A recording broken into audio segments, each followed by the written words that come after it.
Selanjutnya langsung saja saya sampaikan di sini bahwa kedatangan kami hari ini adalah menagih janji kembali Pak, menuntut hak rakyat yang mana sudah 18 tahun hari ini tidak terselesaikan dengan baik. Sekali lagi yang harus bertanggung jawab di sini adalah Badan Pertanahan Nasional Kutai Kartanegara, di mana mereka lah yang tiba-tiba pada tahun 2023 detik-detik duitnya rakyat sudah mau dikeluarkan, mereka munculkan yang namanya HGU dari 3 perusahaan. Memang benar di Marangkayu banyak HGU pimpinan, tapi lokasi yang ditunjuk oleh BPN itu tidak benar. Begitu juga dengan KSP, PT KSP atau Kalpataru, bahwa Kalpataru itu bermitra sebenarnya dengan rakyat, dengan warga pemilik lahan. Saya berharap di sini ada KSP di sini, ada kemitraan. Bahkan ada warga yang tidak sama sekali tersentuh dengan kemitraan, malah dimasukkan juga di wilayah HGU. Yang lucunya di sini semua berkali-kali, bahkan di seluruh media sosial sudah kami sampaikan, kami keluarkan semua bukti di sini. Warga bayar pajak. Pada saat mau pencairan, warga dituntut untuk bayarkan pajaknya. Itu sebelum ada muncul HGU nih Pak. HGU itu ceritanya masih diduga ya kalau nggak salah ya. Masih kemungkinan seperti itu.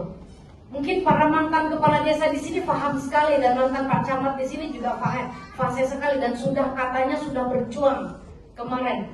Cuma yang bikin sangat-sangat kita sayangkan ini tiba-tiba dihantukan dengan wilayah hukum, padahal tidak ada sengketa di sini. Harusnya kita semua memperjuangkan rakyat bahwa real ini punya warga.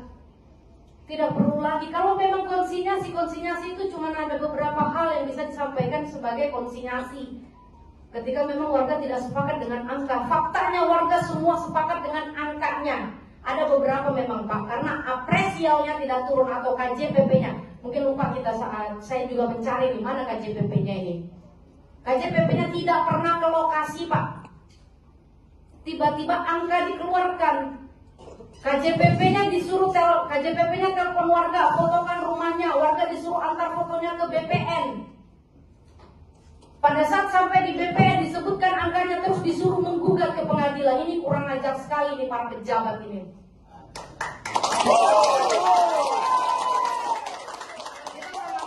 Mereka orang-orang yang cerdas tapi membodohi. Saya meyakini, kami semua meyakini bahwa ada mafia tanah di lumbung para pejabat ini kawan-kawan. Tidak bisa dipungkiri lagi, mulai dari jajaran bawah ini. Mulai dari jajaran bawah, entah RT, desa, kecamatan, sampai ke BPN, kepalanya, BWS pun ikut serta.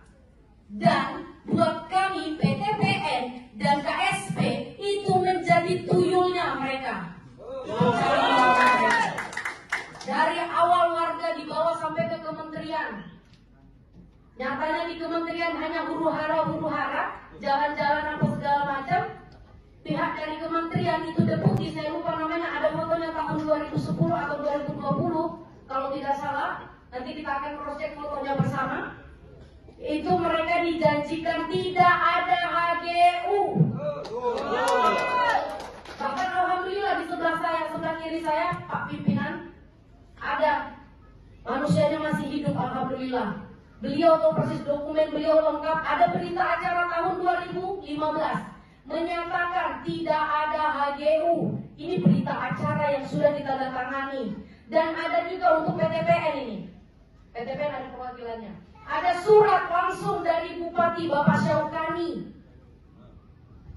yang mengatakan bahwa putusnya HGU dari PTPN di tahun 2002.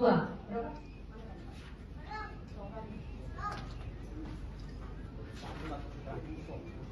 Dinyatakan puso Pak dan dikembalikan. Ini tahun 2002. PTPN mendapatkan HGU tahun 91. Sedangkan surat legal warga itu tahun 80-an. 76, sorry. Ini omong kosong apa yang dibuat sama BPN, tiba-tiba dimunculkan ini barang. Ini segel. Dan Warga memperlihatkan, dibilang ini kadaluarsa. Sertifikat tanah mana yang kadaluarsa? Ini pembodohan yang terstruktur, sistematis, dan masif yang dilakukan oleh para pejabat bajingan.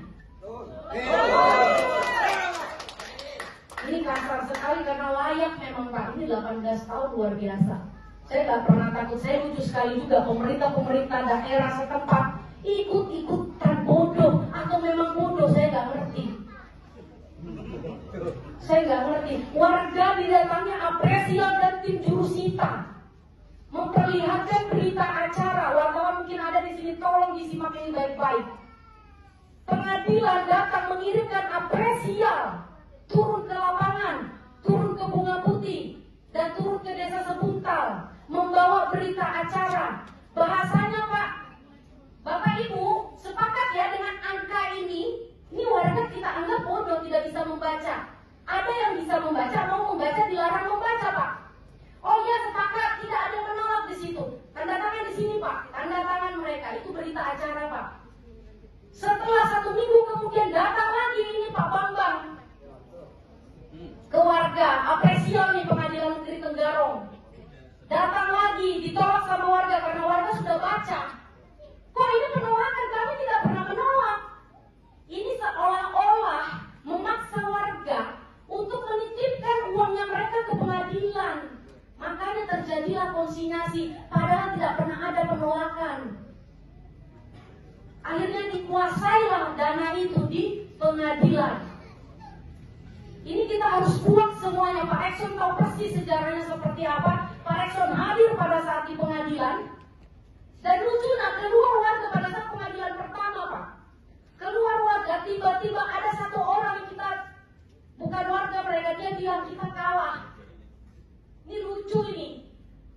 Lucunya ini diperadilkan, padahal tidak perlu diperadilkan. Ini hanya masuk di wilayah mediasi. Warga dia ajak untuk gugat, siapa yang mau digugat. Artinya ketika melakukan gugatan, artinya warga mengakui bahwa ini memang lahan bersengketa.